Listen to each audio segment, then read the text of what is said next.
Hey, welcome back. I'm Eric Franklin with the Fort Hood Garrison Public Affairs Office. And I am a co-host specialist, Garrett Dackle with 11th Signal Brigade.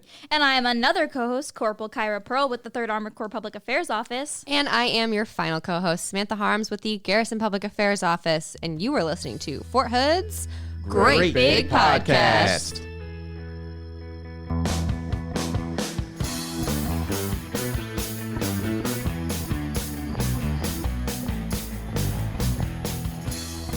Welcome back. Today we have a guest who actually brought a little something for us. We're going to have a little tea on this podcast with our guest today. Would you like to introduce yourself first, though? Yeah, of course. Good afternoon. My name's Major Huw Miller. All right. Well, thank you for coming on, sir. And what unit are you with? So I'm with the 1st Cavalry Division. I am their Chief of Operations, but I am a serving officer in the British Army. Okay, I was going to say the accent was throwing me off. It's not from Alabama. Okay. It was definitely not. Yeah. So how are you taking to being in Texas? Yeah, it's great. It was great. We've been here for 2 years now, and I was very fortunate. It was supposed to be a 2-year assignment, but we loved it so much, that's me and the family. I asked for another year, and we got it. So 3 years in total, and we're really enjoying it. Wow. 3 years in Texas. It will be 3 years, yeah. So 2 years so far, 1 month to go. All right. Do you miss home?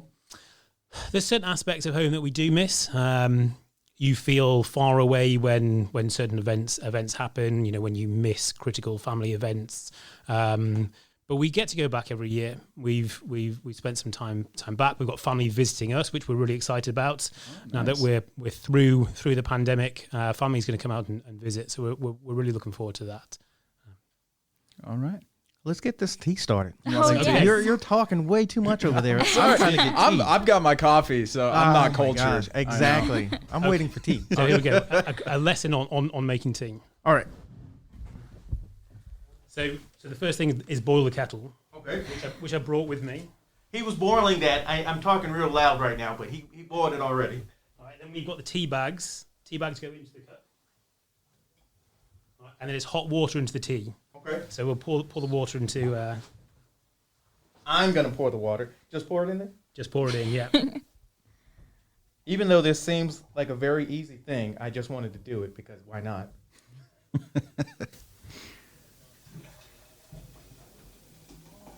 This water's hot.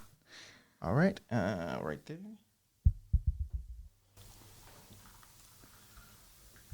That cup looks well coffeed. I mean, Well teed. Oh, it smells good. Okay, so we need to leave that now for about 2 minutes. Just let it brew, and that's when we'll put the milk in, and that's when people normally look at me like. You put milk in it? Exactly that reaction. We put milk in tea. Yes. So we're going to talk about tea for a second. So for you, why is tea so important to your culture? It's really interesting that we are big tea drinkers in the UK, and it stems back from years ago. You know, the imports that we had when we were initially a trade nation. Tea was one of those big commodities that was brought in, and it's stuck with the culture. We are our nation of tea drinkers. Yeah, so I will start my morning every morning with a cup of tea, and then I'll have coffee. I'll take coffee into work. So I'm not anti-coffee at all. I will take coffee in, but then during the day as well, then we'll drink tea during the day. And I say we because the guys that I work with now as well, they drink tea. We've started a tea. We have started tea. Yeah, we've started tea. Real quick, so I know people in America may like, oh man, I'm not going to drink tea. It's too hot to drink tea. But outside of America, that is the thing. Everywhere I've been, like Africa, the Middle East, everyone drinks tea, and it's always good. I've never not had good hot tea on a hot day. So it cools you down. It does. I don't know whether it's in the mind or whether there's science behind it. I'm sure it's probably just in the mind, but it does. And I remember, on the deployments that I've been on, the hot countries, we'd drink tea during the day. It wouldn't put us off being hot, having a hot cup of tea. But likewise, when you're on exercise and it's cold, having something warm, a hot cup of tea really helps as well. And I think it's one of those ways that you can just connect, because every time I've drunk tea, or every time I take that break to drink soda, drink water, whatever it is, it's always connecting with whoever I'm around. It's always used as a connection for me. So I think it's great. It is very interesting. And in the UK, we as part of our normal routine, we will do tea and toast at 10 o'clock. So everyone will go back to their respective messes. So I'll go back to the officers' mess. All the other officers will go back to the officers' mess. We'll pause. We'll have a cup of tea and a slice of toast. It's very social, but also you get a lot of work done in the margins as well. Have a chat about that thing that was going on that you haven't had an opportunity to go around to talk about. So it's a good opportunity for everyone to get together. That social piece of having a cup of tea and a slice of toast. So, with that being one of the traditions that you've brought from the UK to the States, I know that you've had some traditions here, some new traditions. Like, I know you have your spurs and you have a Stetson, correct? I do. I did my spur rides as soon as the opportunity presented itself. I was very keen to do my spur ride, so I did it in 2020. I did the 1st Cavalry Division HHBN spur ride and earned my spurs. A fantastic event. It was put on, laid on by HHBN, and it was very good. I think they managed to do it superbly. It wasn't just about the military skills. They brought all those other. They really related it to people first and what was trying to be achieved at the time there. Okay. So to go through the spur ride, doing a bit of military, looking at everything we're trying to achieve on people first, with people first, then earning my spurs was a good day. It was good.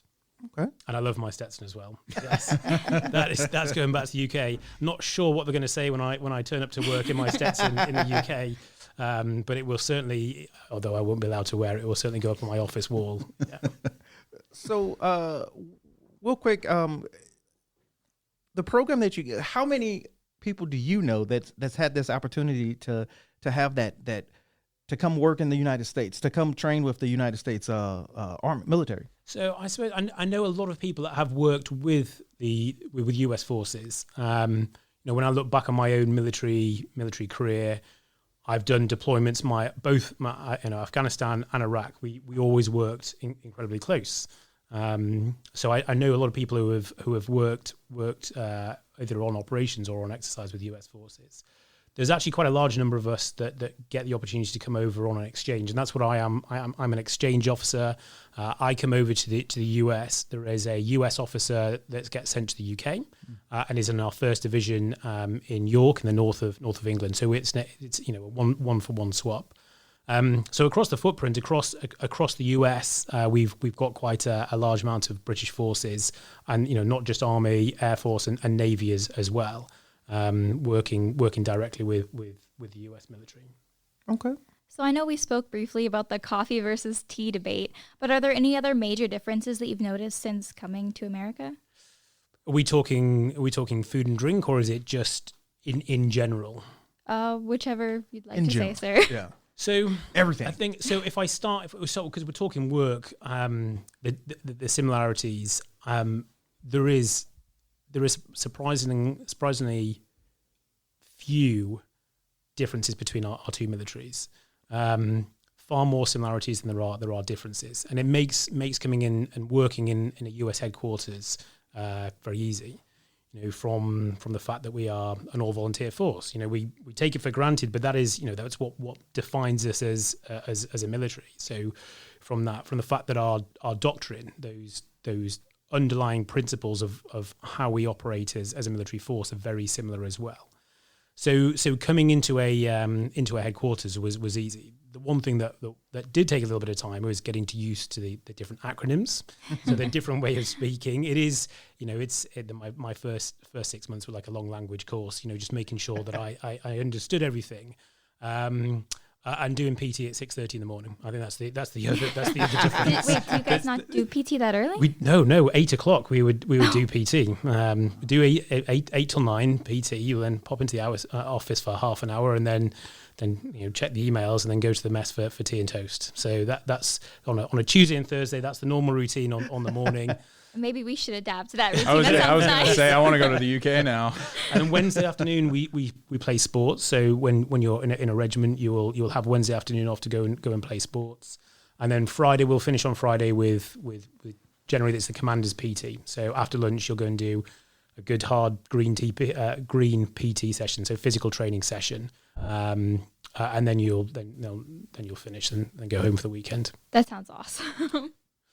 I will have to take the tea bags out of the tea now. I think we are brewed, so we'll take these out and put the milk in. Okay.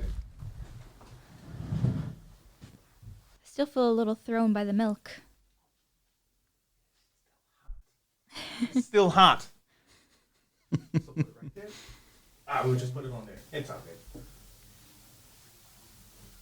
Get your finger in there.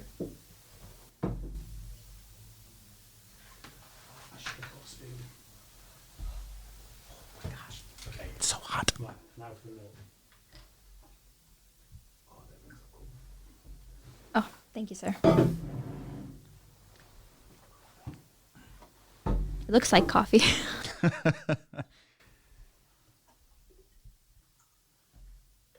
So is that traditional to put milk in the tea instead of like honey or lemon, like a lot of Americans do? Yes, yeah, absolutely. So milk in. Some people do sugar. Okay. I do know of people that do honey as well, but it's there is a different chain of thought of the UK as well, whether you put the milk in with a tea bag. So some people put the tea bag in, put the milk in, and then put the hot water in. What? I put the hot water in, take the tea bag out, and then put the milk in. Yes, but some people do it slightly differently. Sounds like the cereal debate. Yeah. But cheers, everyone. Cheers. I'll cheers with my coffee.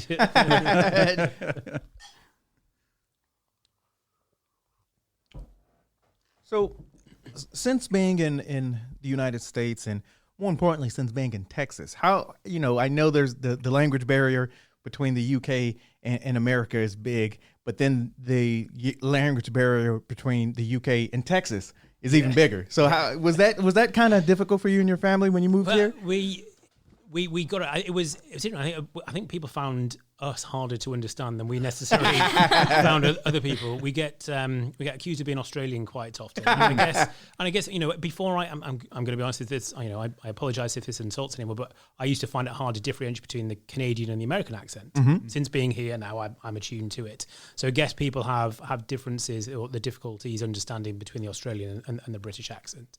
But actually slipping in, and we have loved our experience so far. I'm here with my wife and two kids. We live on post. The kids go to the school on post, and we just had the most fantastic time. Both professionally at work. I'm very grateful of the opportunity that I've got to work with the First Cavalry Division, but also at home as well. We made the decision when we came over here that we were going to go back with memories and not savings. So we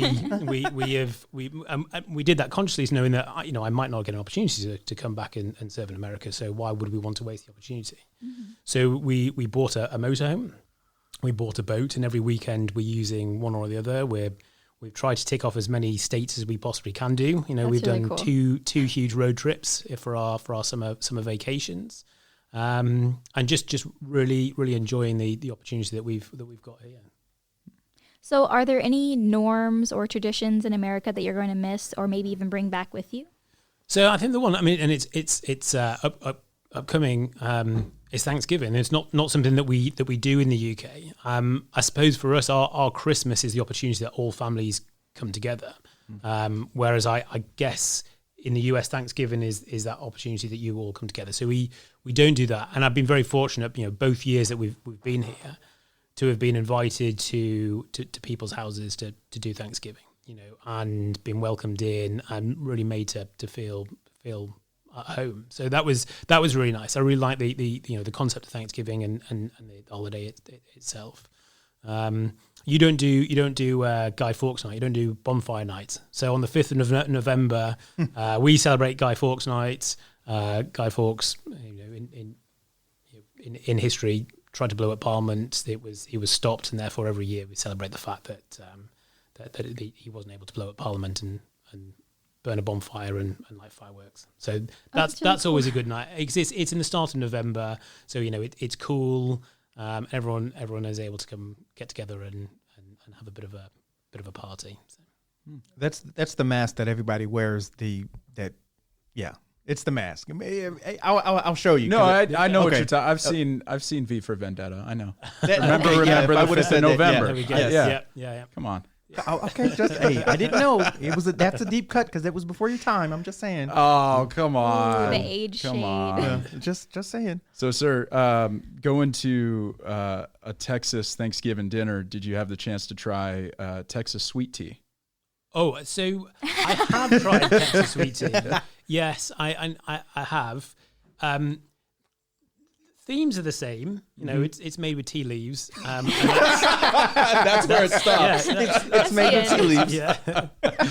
Oh man, It's good. It's not something I would drink every day. I've tried the unsweetened one as well. Actually, I quite like the unsweetened one. If that with ice.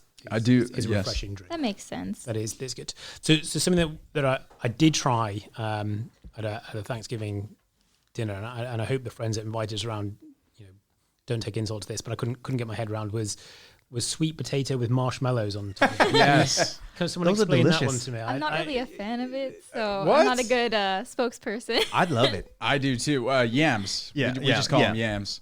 And it has But- marshmallows on? And marshmallows, brown sugar. Yeah. I think that's one of those things that a lot of people just grow up with, and it's just we're stuck with it. I don't know where it came from. I'm like, marshmallows don't really go on vegetables, but it's good. It smells amazing. But so I remember the first time I tried it actually wasn't here in Texas. It was in Taji in Iraq. So I was on deployment there, and the DFAC was a US DFAC. I remember on Thanksgiving seeing it. Then I had just assumed that they had run out of something to put on top of it, so they just found some marshmallows and put them on. But then we had it again. So yeah, I'm not sure that one will come back to the UK with it. So you were on camp. So was that the first Camp Taji, Camp Cookie, whichever one people decide to call it at the time? Was that your first interaction overseas with U.S. forces? No, it wasn't. It was my first one was in Afghanistan actually. We were down in Helmand, and although we had US forces coming through, I think we had the route proving and clearing platoons used to come through and clear the roads on occasion. Whenever I used to go back into Camp Bastion, it was around that time they were building at Camp Leatherneck, so next door, which I believe was a US Marine base. So on occasion we used to sneak over to the DFAC there and eat there because it was nice. The change was nice, doing something different, and you were able to. You gave out sodas for lunch as well. So get British soldiers to go over because then you could get a can of Coke or something like that. Right. Yeah. So that was my first interactions. But even through training, so so once I'd finished my training at Sandhurst, we do our special to arms training. So where I went off and learned to be an engineer, Royal Engineer officer. We had a syndicate leader who was an American. So we right from the start. He was in the US Corps of Engineers, an exchange appointment. He used to teach at our school. So right from the off, I've been in and around US forces. Do you have any memorable moments with the Army or with the division that you'd like to share? So when I look back, we've done an awful lot over the years, and the division has been running hot for for the 2 years that I've been in, and it's difficult to say. I'm sure that was the norm, but it certainly does feel very busy. I remember our support to Operations Allies Welcome, which was the withdrawal from Afghanistan. That came thick and fast. And the plan to be part of that was privileged to be able to do that, to be able to the planning effort that we're putting in here is making a difference. So that was good. The big exercises, I always love doing exercises. They're difficult during, but you professionally you learn an awful lot from them, and it's you you're in those uncomfortable positions, but then you learn to adapt. You realize what needs to be done and move forward. So that's good. I got the opportunity to travel a little bit. Unfortunately, at the start of my time with the division was COVID, so it really hampered going away. And we executed a number of big exercises from here on Fort Hood rather than traveling over to Germany, for example, because of COVID. But I have had the opportunity to go to Italy. And that was good on a planning conference. We were sending a platoon of tanks to Morocco to go and take part in an exercise there. So I was able to go and do the planning conference. So that was good. That was memorable to go and do, and travel with friends to go and do that. That was a plus. Did you go on the staff ride a couple of weeks ago? No, I didn't. It looked great though. It did look really good. And that's another. I did do with the start of my time with HHBM. We did a Texas staff ride, so we went down and saw the Texas War of Independence. We went in and saw all of that. So that was good. But I remember as a commander, I commanded a squadron that. In the Second World War, a Royal Engineer squadron that landed on Sword Beach, and so then we had the opportunity to go back and revisit the battlefield sites. Stand on the beach where the squadron had come ashore, and we were there for the 75th anniversary. So that was incredibly humbling, a special moment. I think you learn an awful lot, especially with the young soldiers that I took over, to stand there and to get that full understanding of what our predecessors had done and achieved. It is very good. Well, I've only got one last question, sir, and it sounds like you really enjoy traveling, yes, especially with your family. Yeah. So I do have to ask, what is your favorite part of America that you've seen so far? That's a tough question. It is a tough question. I think I'll probably start by laying out where we have travelled, and we've pretty much done the whole of the south of the United States. So in our first year, we did a road trip. We went up to New Mexico, Colorado, Utah, Arizona, and back. I loved Colorado, but I loved Utah, as well. And being in Moab, we spent a few days there. We hired a Jeep and were able to go out into Arches National Park, which was just phenomenal. I really, really loved that. So that is up there. Now this year we went east instead of west. So we went up through Arkansas. We eventually we hit Tennessee, Kentucky, and then back. And that was a very special trip. Doing the Bourbon Trail was a personal highlight. I enjoyed that. But spending time in the Great Smoky Mountains as well. I think we did in about 5 days there, and that was a very, very special place, and somewhere I'd go back to, and I'd love to spend a bit more time there. I think we easily could have spent 2 weeks there and not seen the same thing each day. So that's this trip. But I've travelled a bit in the US before, and when I was at university, we did a trekking expedition, which started in Yosemite National Park. So we flew into San Francisco, went to Yosemite National Park, did some treks of various lengths there. Ultimately we went out for a week and did a week-long trek. And then we culminated by climbing Mount Whitney, which is... Really? Yeah. So the tallest peak in continental America. So that was good. And again, it was a week-long trek to get up and do that. And that stuck with me so much when I finished my first Afghan deployment. I took my then girlfriend, back to Yosemite. We climbed up Half Dome, and I proposed to her at the top of Half Dome. So that was. We weren't sure at one point whether we were going to get up. It's a long walk. I was going to carry her up the last bit if needs be, but we got up and then proposed at the top of that. So that holds very, very special memories for me as well. All right, because I was going to say you definitely need to make it out to California. Those Sierra Nevadas are, like you just said, astonishing. Yeah, I feel like you've seen more of the U.S. than I have. So that's really good. I mean, I get that an awful lot, but we do travel an awful lot more here than we would do in the UK. And I guess someone going to the UK, if they knew they were only there for two years, would try and do exactly the same. Would try and get as much as they possibly can do. So that's how we've been approaching it. That we need to go and tick this state off, and we need to go there. And before we go, I need to go to Hawaii and Alaska because it's so difficult to get from the UK that we need to make the most of this opportunity and do it. So, reference my memories, not savings. That's where 100%. we live in. So, but I'm going to a question back to you. And where is your favorite place in America? Where haven't I visited that I should do? I was actually just about to mention that Glacier National Park. Yeah, you have to go visit. So there is there's seven of us Brits plus family on post, and a few of them last week went up to Glacier. So the photos look stunning. We do want to go up. My wife's desperate to go up.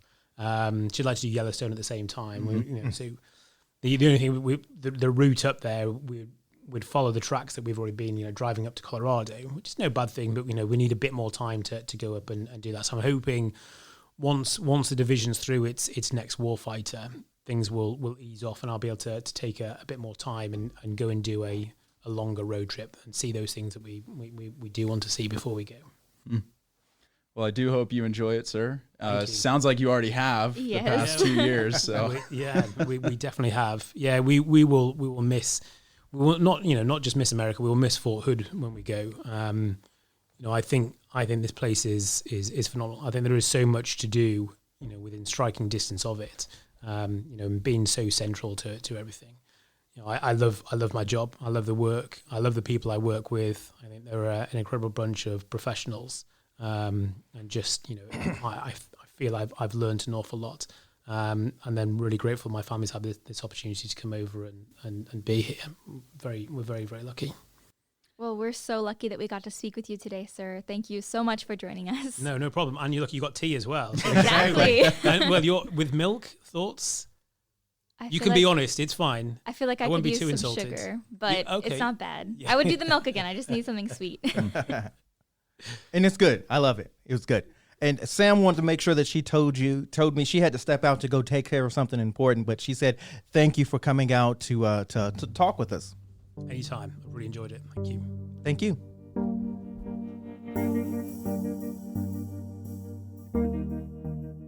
Save money and get special military discounted tickets to your favorite attractions like Six Flags, Schlitterbahn, SeaWorld, Disney World, and more.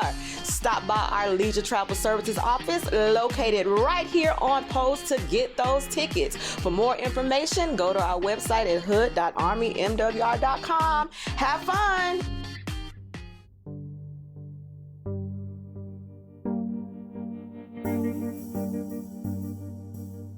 Okay, so I was not in this interview, but I was in the room, obviously, while we recorded.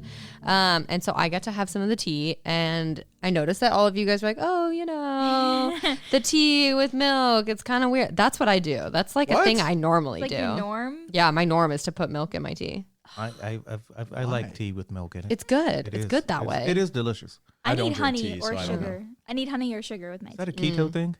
No, it's a Good qualification. yeah, right. Good quali- just yeah. asking. Good. No, clarifier. it's actually just a I don't know. You It's just a me don't thing. like it? It's a me thing. Okay. I never did. Oh. I've always been a coffee drinker ever since I could remember, and Interesting. Convinced you have to choose one or the other. Yeah, apparently. apparently. yes, Because I actually am. So- Funny enough, you said. I don't drink coffee. I think coffee tastes like someone just grabbed some dirt and put hot water in it. I think coffee is disgusting. That's tea. That's not tea at all. Tea Well, is- it's not dirt. like a It's leaf. leaf. Well, yeah. You grabbed a leaf and you put water with but it. But leaves are better than dirt. Nah, I like my dirt. I don't like dirt. Ugh. Did I you mean, at guys least know? coffee's flavored. The tea it tasted so watery. It was it It's was good. delicious to me. I thought I'm it was just too good. used to like sweet tea, like normal Southern sweet tea. Yeah, that's two different things. That is a- very that- different. yeah. Ugh, Not the gross. same. Not the same not, thing. not at even in the all. same thing. I mean, I'll drink like unsweet iced tea. Ew. You Still know not why the that same is? thing. You know why he drinks unsweet iced tea? Is he Because from- it tastes like dirt. Because he's from California. Ah, there it is. Go There it is. go to if you ever go to California, the only place I've ever had sweet tea in California was McDonald's. Wait, Everywhere like, else. unsweet's the Interesting. norm? Yes. How in the Or what world? is it? Raspberry? Yeah, raspberry, Ew. peach. Yeah, Ew. we'll do. Most of the time, it's unsweet tea, and you can sweeten it yourself. That is not the way it works. It has to be hot That's- water for the sugar to dissolve. I don't. California, it's weird. We man. went to a barbecue place and we said a barbecue place. Well, what part of California? It was San Diego. Wow, you're going to the wrong barbecue then. Yeah, it was in San Diego, and they said, "Oh, do you have sweet tea?" No, sir. It's like there's some package right there. What? A barbecue? I want to say it was Root. It was a No, Texas. they don't have Rudy's. It was. I'm gonna figure it out because I know where it's by. It's by. It was by what is that Navy place down there? I thought Coronado. I'm gonna find it and I will send you. Let me know because I've probably been there. Yeah. I thought only the North did that whole no sweetening. What?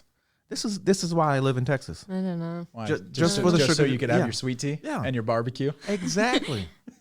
I mean, that's pretty good reasons. I mean, That's all you need. California, we got Tesla. We got killer waves, man. Oh, wow. Do you feel proud of yourself for that? That's it.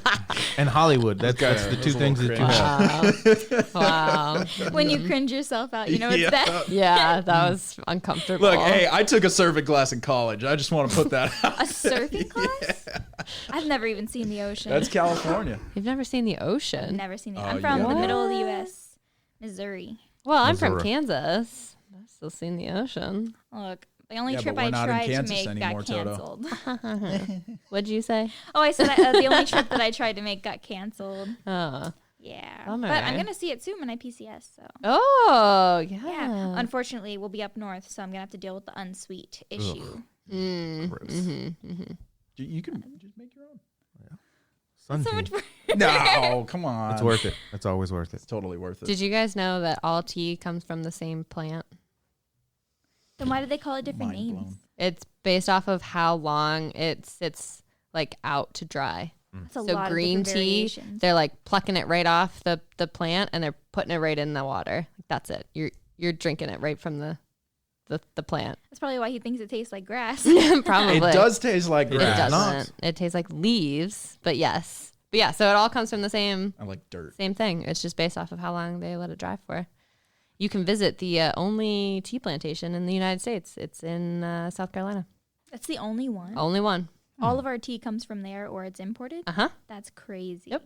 I now know am that? very intrigued. Because my by- mom lives right by it. Oh, that's why. I'm like, how do you I've been there. This is very particular information. Like Very this is not. specific fact. This is a very unique factoid. So I just kept that in my back pocket. it's like, you know what? When One am day I I ever will gonna use this. need to know this? Yeah. Got it It's right now. I need to know right now. right now. I need to share this. I will say my favorite part of that interview was that he brought a portable like kettle to Oh, make yes. the tea. I didn't know that they made those.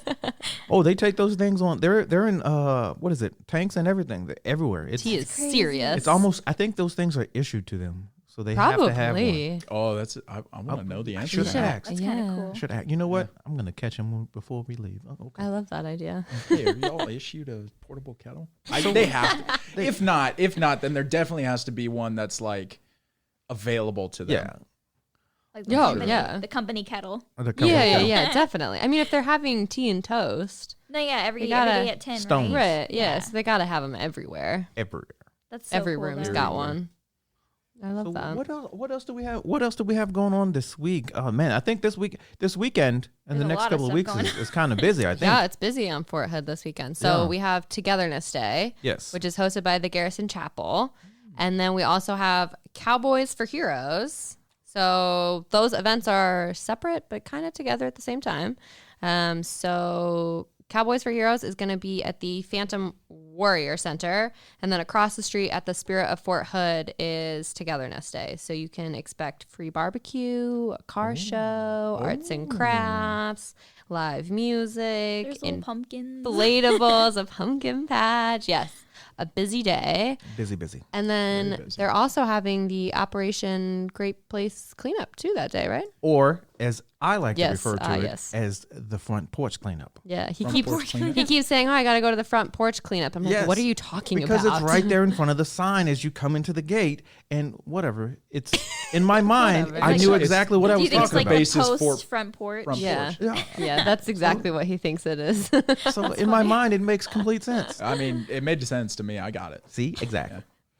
And Yes. I think that's it. Oh nope, I take that back. Well, nope, this is next week. Next week, Yeah. we have the retiree day. Yeah. So retirees, we're going to open the gates, and all the retirees from the community who need to get stuff done, like if they need to get their regular blood work done, or if they need to get flu shots, or if they need to update their will, if they need to or update if their they will, need new ID cards, everything. tons of stuff. Anything that you can think of that a veteran may need and can only access on Fort Hood, they're going to have 24 a day. They're going to have Friday and Saturday, Friday and so the Saturday. 28th and 29th of October. It's going to be dedicated to the veteran. Oh, sorry. To retirees. To the retirees. Technically still veterans, yes, but Still veterans. retirees and their family members. Yes. Of all branches. So if you are retired from the Air Force or the Navy and you just happen to live here and you want to come, you are more than welcome to. That I'm gonna is tell an my amazing neighbor. thing to note, because I feel like since we're an Army post, we often don't mention our brothers in arms. Yeah, you kind of forget about them sometimes. But yeah, so if you are here and you retired from another branch, you are still more than welcome to attend the Fort Hood Retiree Appreciation Days. And fun. The Coast Guard is technically still a branch. That's right. So they're welcome to come. Was that hard for you to say? Yes, it was. They're cool guys, though. I love them to guys. death. Great guys. And gals. And gals. And gals. Can't forget the gals. All Watch right. out. Well, I think that is it for this week. Yeah. I think so. That's all I got. That's all Yeah, I got. That's all I got. All right. So Have fun this weekend. Yeah. Yeah. We'll see you guys next week. Bye.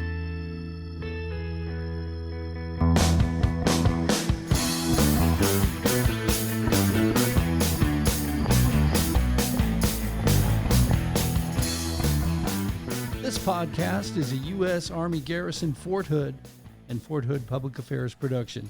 The show's theme music is written and produced by Delicious All Stars. All our music is obtained through Filter by Song Trader. Have a question or want to share some insights with us? Email us at forthoodpao@gmail.com. You can follow us on Facebook, Instagram, and Twitter at USAG Fort Hood. And as always, be sure to leave a review and subscribe wherever you listen to podcasts.